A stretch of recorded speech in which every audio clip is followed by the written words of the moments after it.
Hello दोस्तों, welcome to my YouTube channel study time with Ravi. आज इस वीडियो में महत्वपूर्ण क्वेश्चन लेके आए हैं जो कि व्यतिकरण इंटरफेरेंस से संबंधित है। परीक्षा की दृष्टि से बहुत इम्पोर्टेंट है और इसमें प्रमुख क्वेश्चन जो बहुविकल्पीय प्रश्न लेके आए हैं, इसको देखना ना भूलें। इसमें देखिए, पहला इसमें है प्रश्न, व्यतिकरण घटना हो सकती है सभी तरंगों में, केवल अनुप्रस्थ तरंगों में, केवल अनुदैर्ध्य तरंगों में, केवल अप्रगामी तरंगों में। तो जो व्यतिकरण की घटना होती है वह सभी तरंगों में संभव होती है, यानी पहला ऑप्शन इसका सही है। चाहे वह अनुप्रस्थ हो, चाहे अनुदैर्ध्य है, चाहे प्रगामी हो, कोई भी तरंग हो, सभी तरंगों में व्यतिकरण की घटना होती है। पहला का ये ऑप्शन सही होगा। दूसरा है, समान आयाम व समान तरंगदैर्ध्य की दो प्रकाश तरंगें अध्यारोपित की जाती हैं।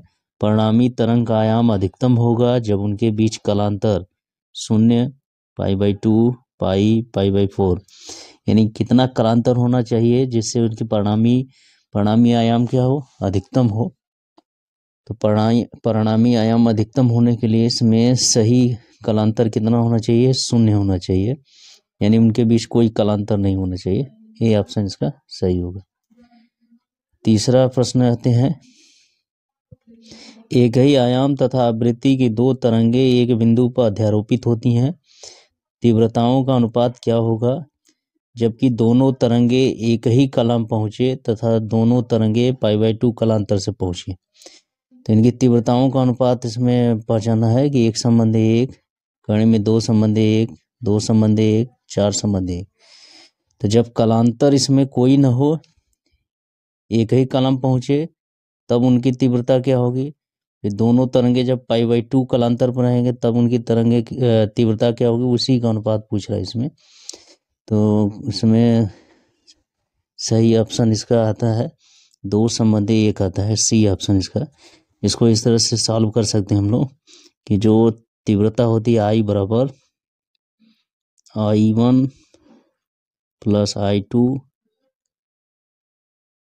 Plus 2 √ I1 I2 cos phi। इसमें क्या होगा कि जब एक ही कलाम रहेंगे तो फाई का मान क्या हो जाएगा, 0 हो जाएगा। तो cos 0 का मान क्या होता है, 1 होता है। तो इस तरह से यहाँ जो तीव्रता होगी वह I, उसका मान क्या हो जाएगा, यहाँ पर हो जाएगा I1 प्लस क्या हो जाएगा I2 और प्लस क्या हो जाएगा 2 √ I1 इंटू I2। और cos 0 का मान कितना हो जाएगा, 1 हो जाएगा, तो उसको छोड़ देंगे। I1 plus I2 plus 2 √ I1 I2। तो इसमें देखिए सवाल में दिया है कि एक ही आयाम और आवृत्ति का है, तो आयाम जब बराबर होगा तो तीव्रता भी उनकी बराबर होगी। तो यहाँ से I1 I2 बराबर होगा, तो यहाँ पर लिख सकते हैं मान लीजिए I1 I2 बराबर है, उसका वैल्यू मान लीजिए I ले लिए, तो यहाँ से क्या लिख सकते हैं, ये आ जाएगा I1 I आ जाएगा प्लस I2 की जगह भी I होगा, तीव्रता बराबर है, और प्लस यहाँ I1 की जगह भी I, I2 की जगह में I, तो कितना होगा I², इसमें से रूट निकल जाएगा तो कितना आएगा 2I आ जाएगा, यानी इसका वैल्यू निकालेंगे तो कुल कितना आ जाएगा 4I आ जाएगा। तो ये तीव्रता जो I डैश है वो कितना आ गया, 4I के बराबर आ गया। कब, जब एक ही कलाम पहुंचे, जब दोनों के बीच π/2 का कलांतर होगा तब तीव्रता कितनी हो जाएगी, I डैश डबल डैश ले लिए इसको। तब यहाँ से देखिए क्या लिख सकते हैं, यहाँ cos phi की जगह कितना रख देंगे π/2, तो cos π/2 का मान होता है 0 होता है, तो ये वाला टर्म पूरा क्या हो जाएगा, 0 हो जाएगा। बस क्या बचेगा, I1 प्लस I2 बचेगा। I1 I2 की वैल्यू सेम है, यानी I1 प्लस I हो जाएगा, कितना ले लेंगे 2I।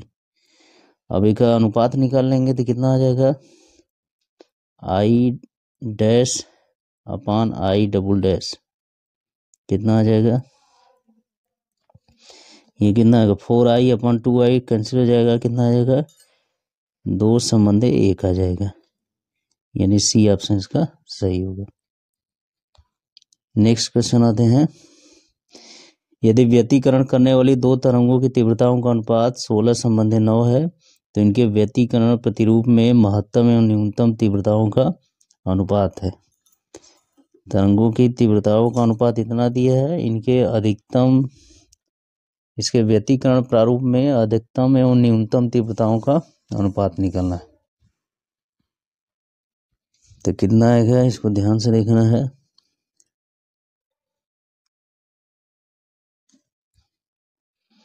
अधिकतम तीव्रताओं का अनुपात दिया है उनके, यानी हमको दिया है I1 संबंधी I2,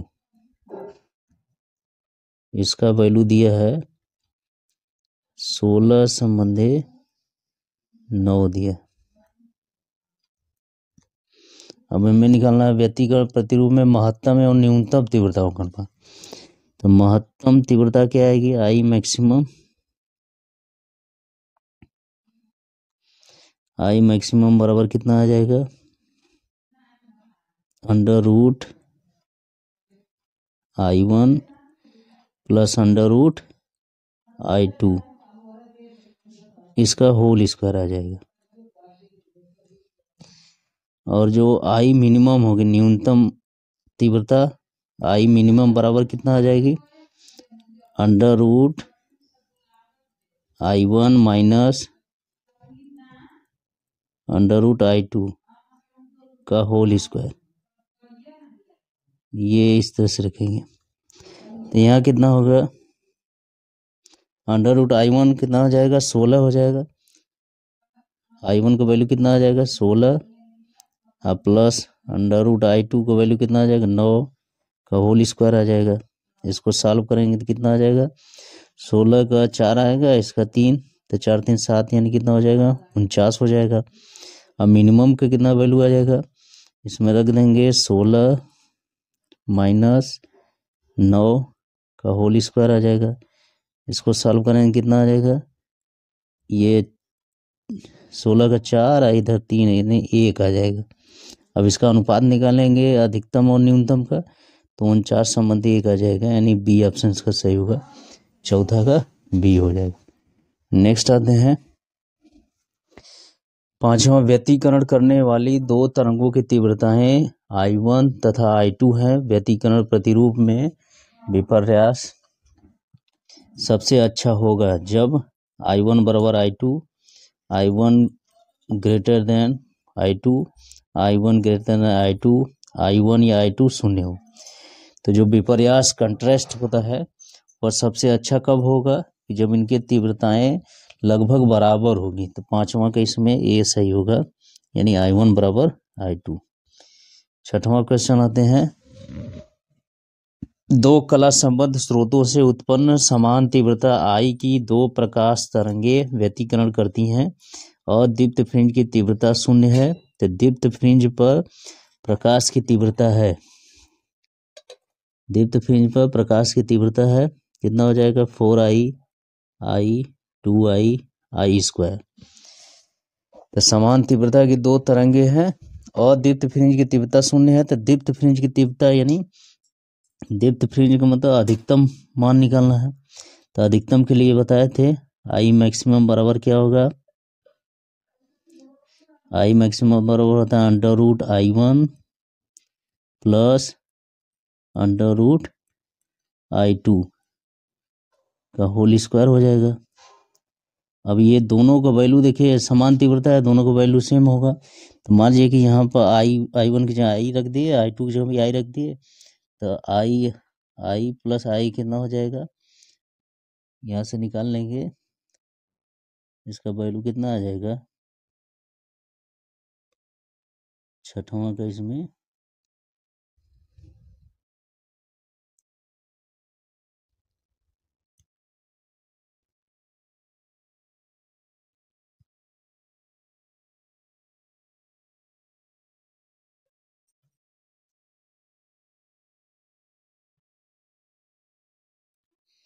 इसमें I1 की जगह भी I रख देंगे, I2 की जगह भी I रख देंगे, तो कितना आ जाएगा, 2 अंडर रूट I स्क्वायर करेंगे तो 2 का स्क्वायर कितना हो जाएगा, 4 हो जाएगा। अंडर रूट I का आ जाएगा I, यानी कितना, कौन सा ऑप्शन सही होगा, ये वाला ऑप्शन छठवां का सही होगा। सातवां है तितली क्रम में अदीप्त फ्रिंज पर दो व्यतिकारी तरंगों के बीच पथांतर है 0, 3π/2, 5π/2, 7λ/2, 5λ/2, 3λ/2। तो पथांतर कितना होता है कि जो अदीप्त फ्रिंज होते हैं उनके बीच पथांतर इतना होता है λ/2 होता है, फिर 3λ/2 होता है, फिर 5λ/2 होता है, फिर इसके बाद 7λ/2 होता है। इसी तरह से क्रम से रहता है। तो ये क्रम में देखा जाएगा तो ये पहली अदीप्त फ्रिंज के लिए पथांतर होगा, ये दूसरी के लिए होगा, ये तीसरे के लिए होगा। तो सवाल में पूछ रहा है तृतीय क्रम में अदीप्त फ्रिंज पर दो व्यतिकारी तरंगों के बीच पथांतर कितना होगा, तो 5λ/2 यानी सी ऑप्शन इसका सही होगा, सातवां का सी। अब नेक्स्ट आते हैं आठवां प्रश्न। यंग के द्विस्लिट प्रयोग में यदि स्लिटों के बीच अंतराल आधा कर दिया जाए तब नियत तरंगदैर्घ्य तथा पर्दे व स्लिटों के बीच की दूरी के लिए फ्रिंज चौड़ाई दोगुनी हो जाएगी, फ्रिंज चौड़ाई आधी रह जाएगी, फ्रिंज चौड़ाई न बढ़ेगी न घटेगी, फ्रिंज चौड़ाई बढ़कर √2 गुना हो जाएगी। तो इसमें देखिए जो फ्रिंज चौड़ाई का फार्मूला होता है उसका प्रयोग करेंगे। स्लिटों के बीच अंतराल क्या होता है, आधा करना है। तो जो फ्रिंज की चौड़ाई होती है वो फार्मूला उसका होता है W बराबर होता है W बराबर D λ/d। तो ये स्लिटों के बीच का जो अंतराल होता है वो d से प्रदर्शित करते हैं। अब इसी को क्या करना है, आधा कर देना है। तो फ्रिंज चौड़ाई क्या हो जाएगी, यहाँ पर W' बदल जाएगी। अब ये D जो कैपिटल D वही नियत रहेगा, तरंगदैर्घ्य वही नियत है। अब ये जो D है d, इसी को स्लिट अंतराल कहा जाता है, स्लिटों के बीच अंतराल। इसको आधा कर देते हैं यानी D क्या कर देंगे, 2 कर देंगे। तो यहाँ से सॉल्व करेंगे तो कितना आ जाएगा, W/W' बराबर क्या हो जाएगा, 2 आ जाएगा। यानी कुल मिला के W' बराबर क्या हो जाएगा, W/2, यानी प्रारंभिक चौड़ाई की आधी हो जाएगी। यानी दूरी आधा करेंगे तो प्रारंभिक चौड़ाई फ्रिंज की चौड़ाई भी आधी हो जाएगी। यानी क्या हो जाएगा, फ्रिंज की चौड़ाई जो होगी, इसको सॉल्व करेंगे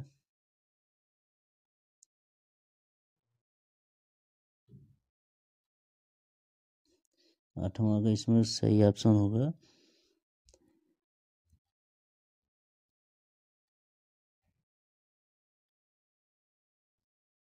ये जो अनुपात आएगा 1/2 आ जाएगा। W' बराबर कितना आ जाएगा, 2W हो जाएगा। यानी पहले का 2 गुना हो जाएगा। यानी कौन सा ऑप्शन सही होगा, ए ऑप्शन सही होगा, आठवां का ए ऑप्शन। नौवां आते हैं यदि यंग के द्विस्लिट व्यतिकरण प्रयोग में स्लिटों के बीच की दूरी 3 गुनी कर दी जाए तो फ्रिंजों की चौड़ाई हो जाएगी। तो फिर यहाँ पे देखिए वही सवाल दिया है कि 3 गुनी कर देंगे तो कितनी गुनी हो जाएगी, 1/9 गुनी हो जाएगी। यानी जो फ्रिंज स्लिटों के बीच की दूरी है वो फ्रिंज चौड़ाई के व्युत्क्रमानुपाती होती है। तो 9 का इसमें कौन सा ऑप्शन सही हो जाएगा, बीच की दूरी 3 गुनी कर देते हैं, 3 गुनी की है तो 1/3 गुनी हो जाएगा, यानी ये वाला सही हो। जब 9 गुनी करेंगे तब जाके 1/9 गुनी होगा, यानी ए ऑप्शन इसका सही होगा 9 का। 10वां यंग के द्विस्लिट प्रयोग में फ्रिंज की चौड़ाई 0.4 मिलीमीटर। यदि पूरे उपकरण को 4/3 अपवर्तनांक वाले द्रव में डुबा दें तो नई फ्रिंज चौड़ाई हो जाएगी 0.3 मिलीमीटर, 0.4 मिलीमीटर, 0.53 मिलीमीटर, 450 माइक्रोन। तो फ्रिंज की चौड़ाई पर अपवर्तनांक का प्रभाव पड़ता है तो वो किस तरह से बदलता है, उसके लिए देखिए फ्रिंज की चौड़ाई और अपवर्तनांक में संबंध ये बताए थे कि जो W' बराबर होता है वह W/n, यानी ये W क्या है, उसकी प्रारंभिक चौड़ाई फ्रिंज की, और n माध्यम का अपवर्तनांक है। उस माध्यम में डुबाने से फ्रिंज की चौड़ाई में जो परिवर्तन होता है W' दिखाया गया है। तो यहाँ से देखिए W फ्रिंज की चौड़ाई दिया है 0.4, अपवर्तनांक कितना दिया है 4/3। इसको सॉल्व करेंगे तो आ जाएगा 0.3 आ जाएगा, यानी ए ऑप्शन इसका सही होगा। तो फ्रिंज की चौड़ाई और अपर्तनांक में ये संबंध पाया जाता है। इस फॉर्मूले से सॉल्व कर सकते हैं इसको। 11वां प्रश्न है, यंग का द्विस्लिट प्रबंधन एक पारदर्शी बक्से में रखा है।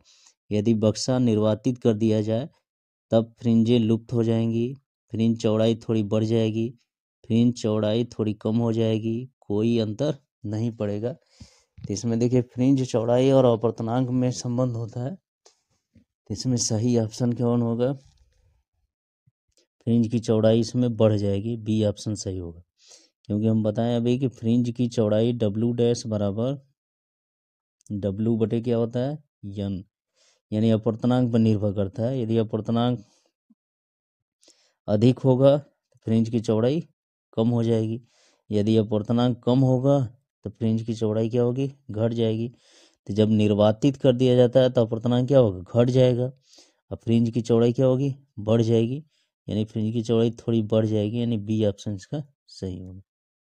तो इसके बाद 12वां प्रश्न आते हैं, यंग के द्विस्लिट प्रयोग में सोडियम लैंप को नीले प्रकाश लैंप से बदल दिया जाता है, तब फ्रिंजें चमकीली हो जाएंगी, फ्रिंजें हल्की पड़ जाएंगी, फ्रिंज चौड़ाई बढ़ जाएगी, फ्रिंज चौड़ाई कम हो जाएगी। जब यंग के द्विस्लिट प्रयोग में एक वर्णीय प्रकाश का प्रयोग किया जाए, जैसे सोडियम लैंप पे बस नीले प्रकाश वाले लैंप का प्रयोग किया जाए, तब फ्रिंज चौड़ाई पर क्या प्रभाव पड़ेगा? तो इसमें जो फ्रिंज चौड़ाई होती है वह कम हो जाएगी, यानी डी ऑप्शन इसका सही होगा। एक वर्णीय प्रकाश से फ्रिंज चौड़ाई हमेशा घट जाएगी। 12 का डी हो जाएगा। फिर इसमें नेक्स्ट क्वेश्चन आते हैं, प्रकाश के दो स्रोतों को कला संबद्ध कहा जाता है यदि इनके द्वारा उत्पादित तरंगों की तरंगदैर्घ्य समान हो, आयाम समान हो, तरंगदैर्घ्य समान हो तथा कलांतर नियत हो, आयाम तथा तरंगदैर्घ्य समान हो। तो कला संबद्ध किसे कहेंगे? कि जिसमें तरंगदैर्घ्य समान हो और कालांतर क्या हो, नियत हो, यानी सी ऑप्शन का सही होगा। 13 का सी। 14 आते हैं, निम्नलिखित स्रोतों में कौन सा सबसे अच्छा एक वर्णीय प्रकाश देता है? मोमबत्ती, बल्ब, मरकरी ट्यूब, लेसर। इसमें 14 का जो सही ऑप्शन हो डी होता है। जो लेसर होता है एक वर्णीय प्रकाश उत्पन्न करता है, यानी एक ही रंग का बस केवल प्रकाश उत्पन्न करेगा। इसके बाद 15वां क्वेश्चन आता है, सोडियम प्रकाश में दो तरंगदैर्घ्य नापी जाती है यदि एक का मान 5890 एंगस्ट्रॉम है तो दूसरी तरंगदैर्घ्य का मान है 5893 एंगस्ट्रॉम, 5896 एंगस्ट्रॉम, 6000 एंगस्ट्रॉम, 5895 एंगस्ट्रॉम। तो इसमें सही ऑप्शन इसका बी जाएगा, यानी 5896 एंगस्ट्रॉम। 16 है, साबुन के बुलबुले श्वेत प्रकाश में देखने पर रंगीन दिखाई देते हैं, इस घटना के लिए उत्तरदायी है प्रकीर्णन, व्यतिकरण, विक्षेपण, विवर्तन। तो इसका सही ऑप्शन इसमें बी होता है, व्यतिकरण के कारण साबुन के बुलबुले श्वेत प्रकाश में देखने पर रंगीन दिखाई देते हैं। नेक्स्ट क्वेश्चन है 17वां, जल की सतह पर तेल की पतली परत बिछी हुई है, सूर्य के प्रकाश में इस सतह पर सुंदर रंग दिखाई देने का कारण है प्रकाश का वर्ण विक्षेपण, प्रकाश का ध्रुवण, प्रकाश का व्यतिकरण, प्रकाश का विवर्तन। तो इसका मुख्य कारण है प्रकाश का व्यतिकरण, यानी सी ऑप्शन इसका सही होगा। इस तरह से हम लोग देखें 17 क्वेश्चन जो कि बहुविकल्पी प्रश्न है। व्यतिकरण जो चैप्टर है उससे संबंधित 17 मुख्य बहुविकल्पी प्रश्न है, और ये जो वीडियो है बहुत ही इम्पोर्टेंट है। यदि ये वीडियो अच्छा लगे तो मेरे चैनल को सब्सक्राइब करें, वीडियो को लाइक शेयर करना ना भूलें। धन्यवाद।